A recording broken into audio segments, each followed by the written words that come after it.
Ficha técnica. Piloto. Toda salida es una entrada a otro lugar. La cuestión es que en lugar de distanciarnos de personas con cualidades negativas como la estupidez o la ingenuidad, sería mejor que intentáramos entender cómo y por qué unas personas como nosotros pudieron caer de tal modo en ese engaño. Tenemos que hallar una posición para poder resistir a estos engaños y de hacer que otras personas tomen conciencia desde su paradigma y tecnología cultural personal. Así que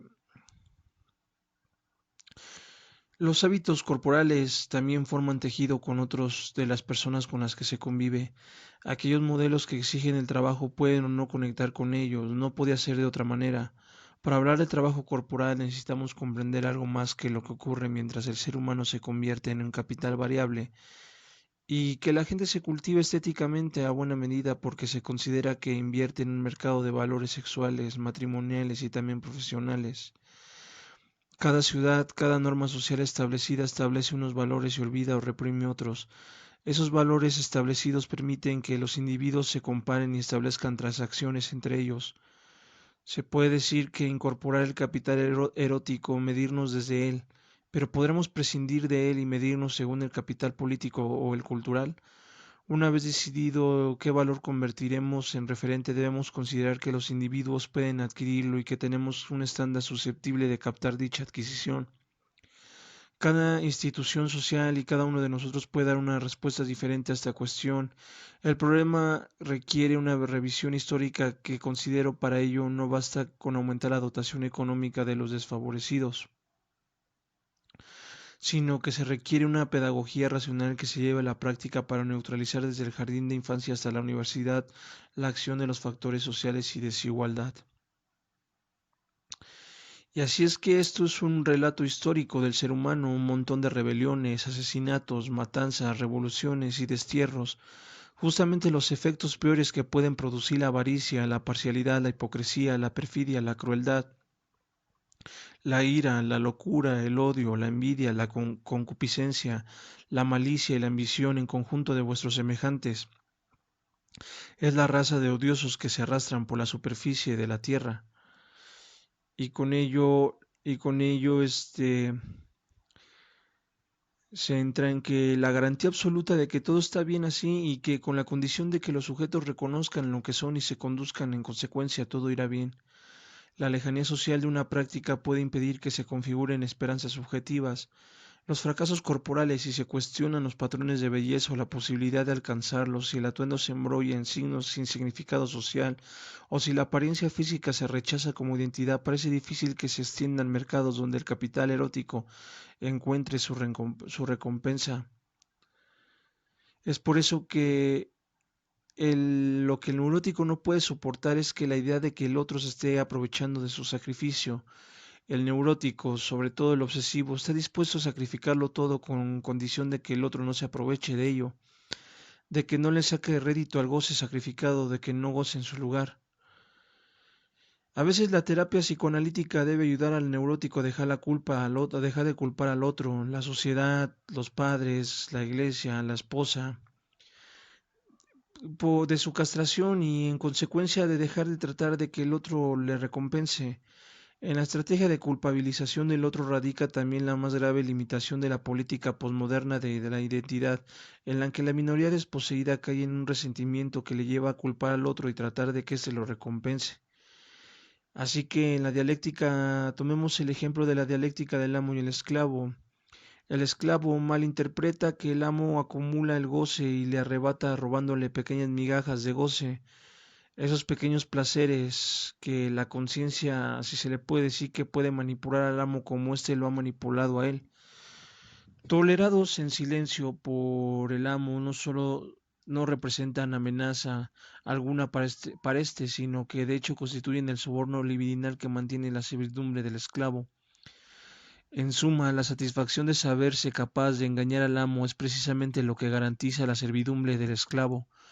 Aunque tanto el neurótico como el perverso sacrifican el goce y aunque ninguno de los dos sean psicóticos sumergidos en él, la economía del sacrificio que se da en uno y en otro caso es sustancialmente diferente. porque el neurótico queda traumatizado por el goce del otro. Es casi como un obsesivo neurótico, por ejemplo, trabaja como un loco para impedir que el otro goce, o como dice un francés, es como se dice en francés, pour requiem de bonheur dans l'autre, mientras que el perverso se ofrece a servir de objeto instrumento del goce del otro, sacrifica su goce para provocar el goce del otro.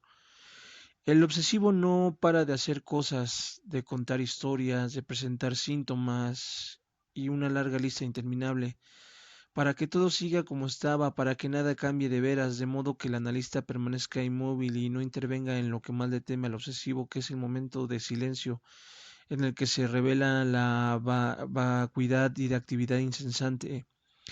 En una situación intersubjetiva impregnada de tensión subyacente, un obsesivo que detecte esa tensión no parará de hablar para distraer a cuantos haya a su alrededor y por lo tanto para impedir que produzca el incómodo silencio en el que podrá emerger el conflicto subyacente.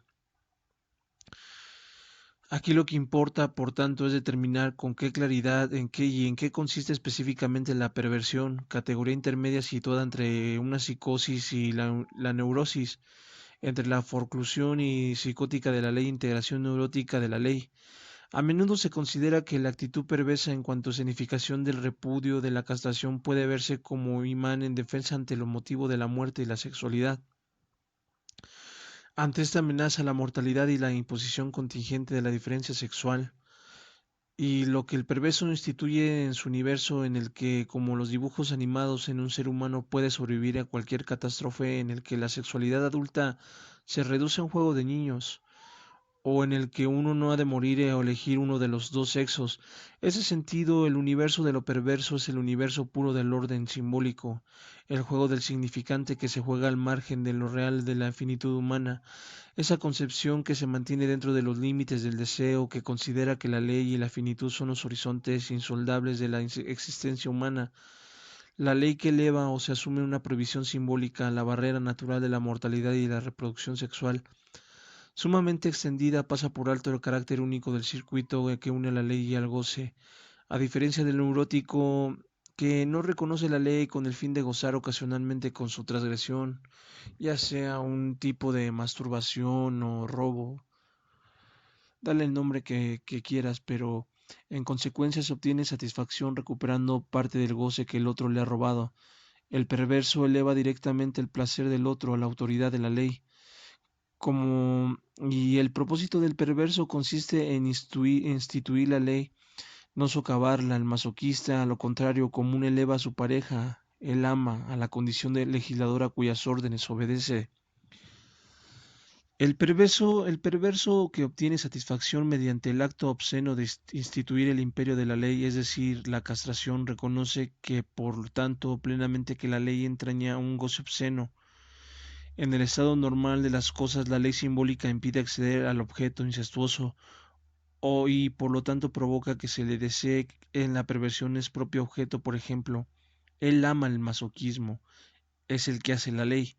En lo que esto respecta, la concepción teórica del masoquismo como perversión se asemeja a la idea común de que el masoquista goza con la tortura de la ley. El masoquista pone el goce en la propia autoridad de la ley que prohíbe el acceso al goce. Y es por eso que a veces estamos actuando caracterizaciones del ego por pulsión basada en las apariencias y expectativas de nuestro vínculo social, tan solo para que el entendimiento de la empatía colectiva de la vida de cualquier persona esté íntimamente ligada a las apariencias a pesar de las adversidades y trágica tecnología cultural de cada individuo. Podríamos decir que nuestra biografía es el relato de nuestros gustos y antipatías. La diversidad humana está dada porque cada uno pone su felicidad en cosas diferentes. La libertad se convierte así en libertad de ser felices con cosas distintas. El hecho de que sean distintas las cosas que nos hacen felices supone que las distintas cosas nos afectan de distintas maneras. Y aquí nace esta pregunta. ¿Es tan sencillo como afirmar que somos felices con distintas cosas? No sé, era casi como una intrigante ley atemporal e invisible que nos amenazaba con problemas e incluso nos metía en problemas, todo para mantenernos libres de problemas. ¿La felicidad acaso es aquello que nos libra de problemas por el mero hecho de recordar la infelicidad de meterse en problemas? Y es por eso que nace esta otra ficha técnica que se le podría llamar, como el título se llama el título de problemáticas. Y es que los guiones de género pueden pensarse como guiones de felicidad, y eso ofrecen conjuntos de instrucciones acerca de aquello que mujeres y hombres deben hacer para ser felices, en los cuales la felicidad es algo que se sigue de ser natural o bueno. Ir con la corriente es seguirles la corriente a estos guiones de felicidad. Ir con la corriente es mostrar la capacidad y disposición de expresar felicidad ante la proximidad de las cosas adecuadas. Y es cuando recae así sobre nosotros y nuestra infancia un deber de felicidad. Todo deber, por su parte, puede funcionar como una deuda, una obligación de devolver lo que es debido, y en la felicidad implica una lógica de postergación. A veces los padres postergan su anhelo de felicidad trasladándolo a la siguiente generación, para así evitarse tener que renunciar a la idea de la felicidad como respuesta a su decepción, y en la medida que consiguen depositar sus anhelos en otra persona pueden sentirse decepcionados pero aún así mantener su creencia en la felicidad. Así que la obligación de ser felices que nos liga a nuestros padres es un reembolso. Nuestra deuda por eso es lo que ha debido renunciar. Nuestro deber es hacerlos felices, desempeñar esta tarea con felicidad, siendo felices o mostrando signos de ser felices de la manera correcta. Y así, para que el cumplimiento de ese deber basta con que nos aproximemos a los signos de ser felices, que nos hagamos pasar por personas felices para mantener las cosas en su lugar.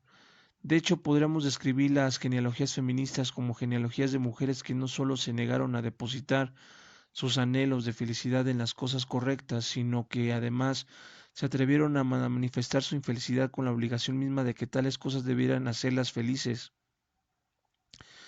La historia del feminismo se convierte así en la historia de esas mujeres que causaron problemas, que se negaron a convertirse en alguna mujer rehusándose a seguir los bienes de otras personas o a hacer felices a los demás. La mujer problemática trae problemas porque se interpone en el camino de los demás hacia la felicidad. Como dice la socióloga Judith Butler, muestra cómo esta figura deja al descubierto la íntima relación que existe entre rebelión y castigo y en el interior de la ley, cómo sostiene un prefacio al que genera disputas según el discurso imperante de la infancia. Uno nunca debía caer en problemas porque precisamente con ello uno se metía en problemas. Y es ahí que el ego entra en una cuestión, no sé si psicoanalítica, pero es cuando acaso el ego es una herramienta importante para la comprensión del entendimiento de la conciencia, que se mejora a través de virtudes e imaginación para el desarrollo de la percepción sobre la realidad. ¿Acaso el ego bien orientado es un capricho necesario para la manipulación del pensamiento que transforma en una disonancia cuando se aferra a un dogma sin fundamentos?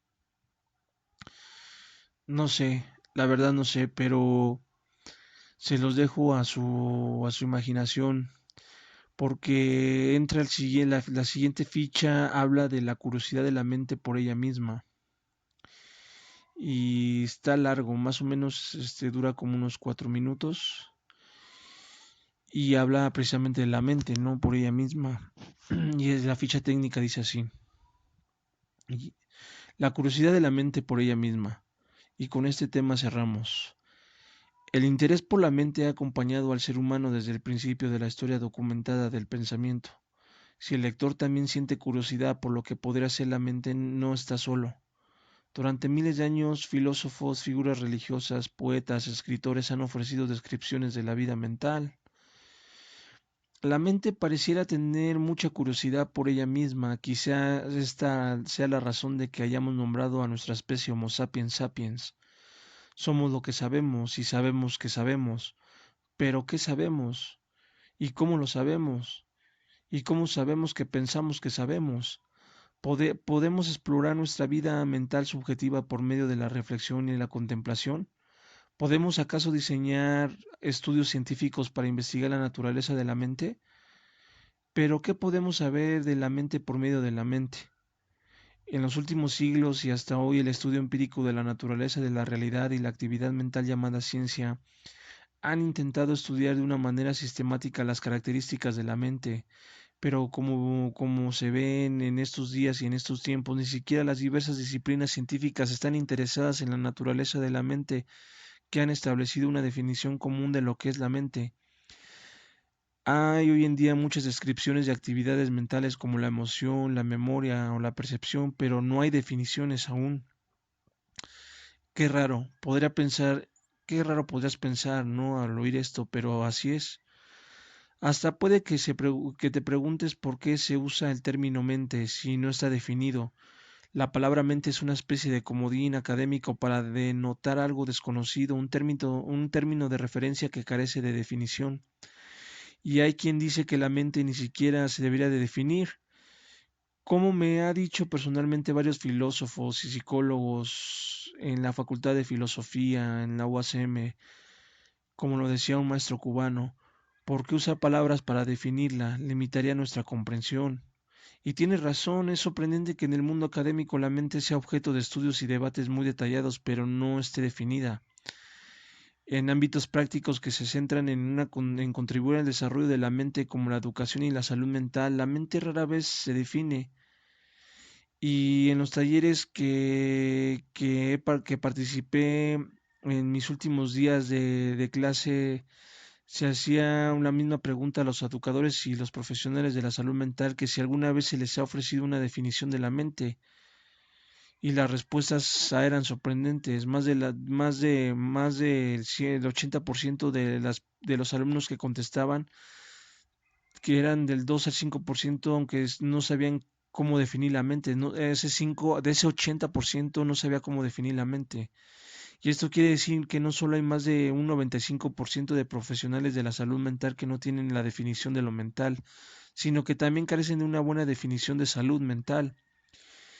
Y de los se puede decir que de los más de 19,000 educadores a los que se le ha encuestado, desde profesores de guardería hasta profesores de secundaria, solo han recibido una definición de mente en un porcentaje similar.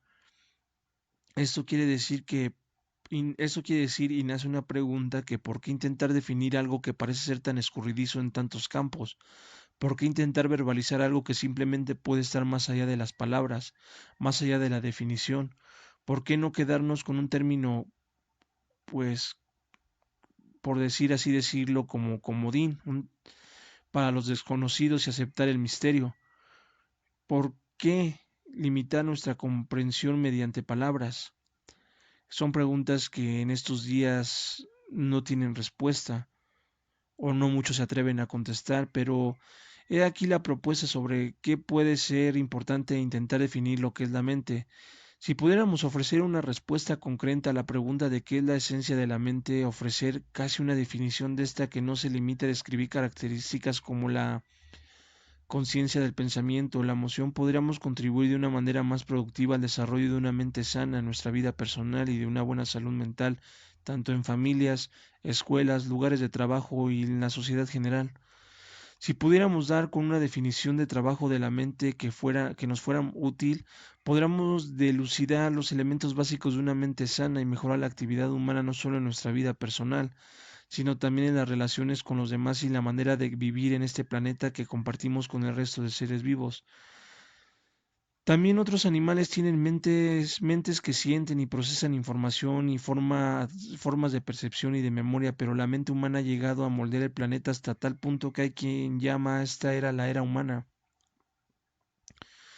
Definir la mente en esta nueva era nos permitiría encontrar una manera más constructiva y colaborativa de convivir con los demás y con todos los seres vivos en este planeta tan preciado y tan frágil a la vez, que pues definir la mente podría ser muy importante para un amplio abanico de ámbitos que van de lo personal a lo planetario. La mente es el origen de nuestra capacidad de elegir y de cambiar. Si queremos cambiar el curso del estado global del planeta, deberemos transformar la mente humana. De un plano más personal, al funcionamiento de nuestro cerebro obedece a experiencias o a genes. Saber que la mente nos permitiría modificar el cerebro con más eficacia, y esto revela que muchos estudios actuales revelan que la mente puede modificar el cerebro en un sentido positivo. Y lo repito, la mente puede transformar el cerebro. En consecuencia, la mente puede influir en nuestra fisiología básica y en nuestra ecología más extensa. ¿Cómo puede hacer la mente algo así? ¿Acaso tendremos la respuesta a esta pregunta? Exploraremos al tratar de encontrar una definición precisa de la mente, y es más un simple ejercicio académico definir lo que es la mente puede facultarnos para que nuestra vida individual y colectiva sea más sana y contribuya hacia el bienestar del mundo. Para abordar estas cuestiones tan alucinantes, este viaje del centro de la mente, hay que plantearse la pregunta sencilla y profunda al mismo tiempo: ¿qué es la mente? Y como bueno, aquí acaba este podcast y nos vemos para la próxima. Espero que les haya gustado.